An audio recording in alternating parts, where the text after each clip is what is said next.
Siapa yang tidak kenal dengan Xiaomi, salah satu merek terkenal dunia di sektor teknologi, terutama di industri smartphone yang memang menjadi akar tumbuhnya brand asal China ini. Mereka hanya membutuhkan waktu 3 tahun saja untuk melesat menjadi merek smartphone nomor 1 di China. Mari bersama saya Ogi, kita bahas bagaimana mereka melakukannya.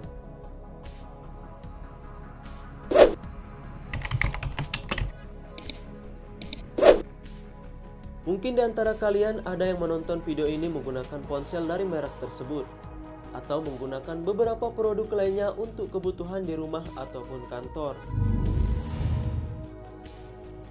Di tahun 2020 ini, Xiaomi genap berumur 1 dekade sejak didirikan 10 tahun lalu oleh pria bernama Lei Jun, bersama founder pilihannya serta beberapa investor.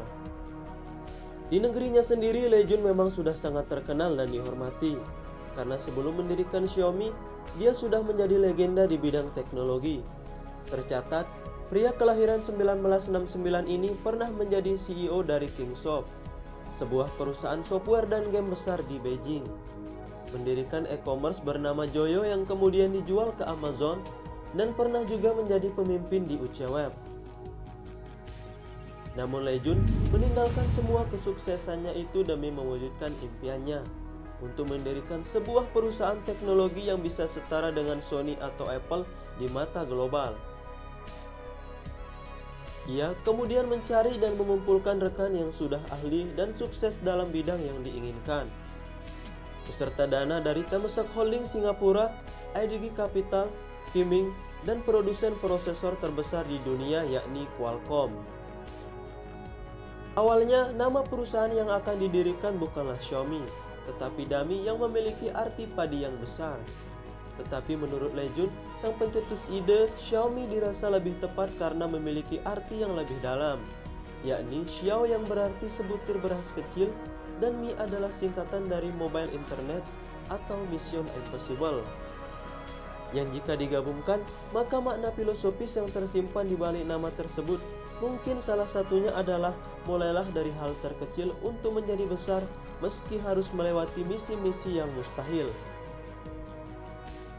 Akhirnya dengan nama Xiaomi, mereka mantap untuk meluncur dan memilih industri smartphone sebagai medan perang. Karena pada saat itu, sektor inilah yang sedang bertumbuh. Namun di tahun pertamanya, Agustus 2010, Xiaomi mengembangkan dan memperkenalkan sebuah firmware terlebih dahulu, yang diberi nama MIUI dengan basis Android dengan fitur mirip TouchWiz dari Samsung dan antarmuka yang mirip iOS milik Apple. Kemudian setahun setelahnya, yakni pada Agustus 2011, barulah mereka meluncurkan smartphone pertama ke pasaran, yakni Mi One dengan antarmuka OS yang telah dibuat sebelumnya. Di tahun pertamanya, Xiaomi langsung berhasil menarik perhatian para konsumen di China. Lantas dilanjutkan dengan Mi 2 yang dirilis pada Agustus 2012 dengan fitur dan spesifikasi yang semakin mumpuni, tetapi tetap dengan harga yang membumi. Lalu pada tahun berikutnya, Xiaomi mengumumkan bahwa Mi 2 berhasil terjual 10 juta unit dalam kurun waktu 11 bulan, dengan bertambahnya konsumen dari beberapa negara seperti Amerika, Eropa, dan Australia.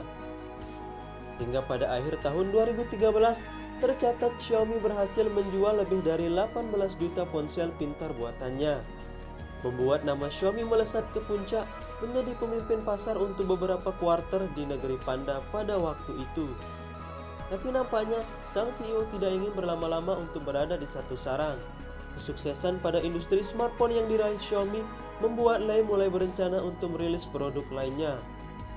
Dan yang diumumkan pertama kali pada saat itu adalah Smart TV.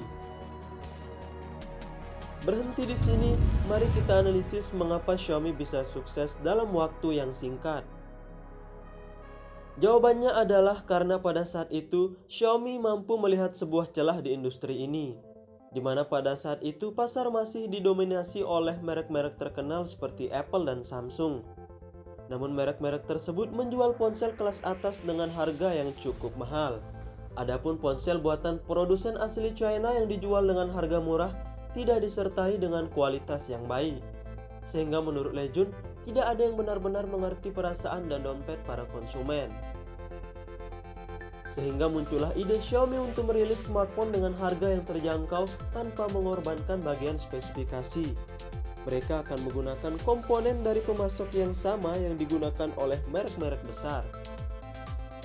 Yang dimana supaya tidak rugi, Xiaomi mengakalinya dengan tidak membangun gerai dan melakukan penjualan hanya secara online. Namun tentu perjalanan brand kesayangan Mi Fans ini tidak selalu berjalan mulus. Pastilah mengalami yang namanya naik turun, meski di antara dua hal tersebut ada kata stabil.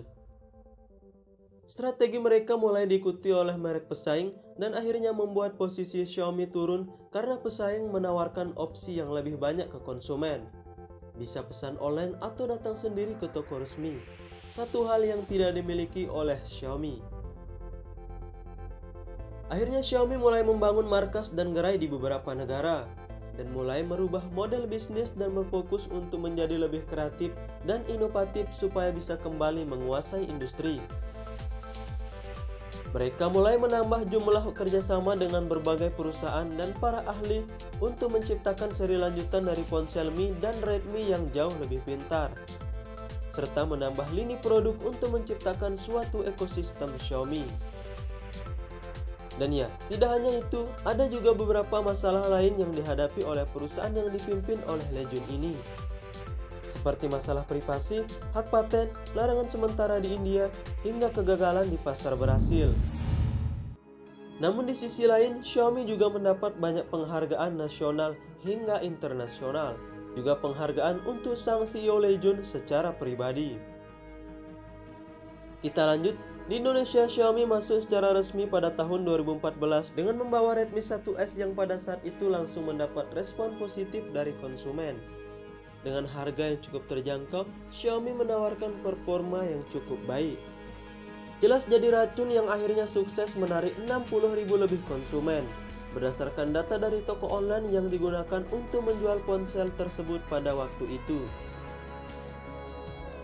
Berkat respon yang positif, Legion lanjut memasukkan ponsel pintarnya ke Indonesia, dan seiring bertambahnya kepercayaan diri, mereka memutuskan pada 2017 untuk membangun pabrik yang berlokasi di Batam. Legion mengatakan ia ingin membuat Xiaomi menjadi nomor satu di pasar smartphone Indonesia, seperti yang telah berhasil dilakukan di pasar India. Sedangkan di pasar smartphone China dan global, Xiaomi masih berada di tengah-tengah. Persaingan yang semakin ketat membuat Xiaomi harus menyiapkan strategi yang tepat supaya bisa kembali menjadi nomor satu. Namun nampaknya saat ini Xiaomi tidak lagi menginginkan itu. Tetapi lebih, mereka ingin menjadi penguasa di bidang teknologi, mengingat semakin banyaknya layanan dan produk yang diciptakan.